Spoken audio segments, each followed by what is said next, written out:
kalno kopą Lenkijoje. Karpač kalnų masyvas. Ir noriu labai trumpai taip pasidalinti apie tokią patirtį. Naktį, vakar vakare, žodžiu, jau niekaip negalėjau užmigti, gavau daug streso, nes vis galvojau apie tą kalną, galvoju, kaip mes į tą kalną užlipsim ir kaip mes ten paskui eisim, nes tas takelis labai siauras, žodžiu, ir net susapnavau, žodžiu, nors užmigau labai vėlai. Ir va tas takelis, beje, va ten va ir matosi, tas vasaros takelis vadinamas, vasaros takelis.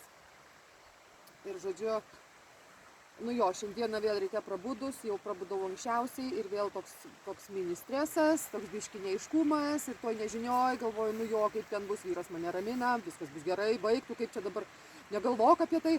Tai va, noriu pasakyti apie tą mentalą, apie tą mūsų mentalinį kūną, kiek jisai sukuria problemų mūsų fizinėme kūne. Ir aš turiu iš tikrųjų visą pasiėmus ir savo aromą vaistinėlę, holistinių instrumentų vaistinėlę.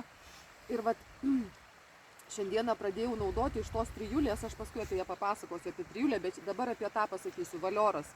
Valioras, mišinys, narsai, drąsai. Iš tikrųjų, nesvarbu, ar nori prašyti didesnio atlyginimo, jeigu kam tai aktualu, ar nori eiti va tokiu takeliu, kai atrodo viešpatie ten gali nusigrūsti nuo to kalno ar ne, ar dar kažkur reikia tau ant scenos išeiti, pavyzdžiui, kalbėti, tu visada gali panaudoti valiorą, nes valioras dirba iš tikrųjų su mentalu, su mūsų būtent mentaliniu kūnu, o nuo mūsų minčių labai keičiasi mūsų savijauta. Ir aš šiandieną dabar jau jaučiuosi puikiai. Eime į priekį.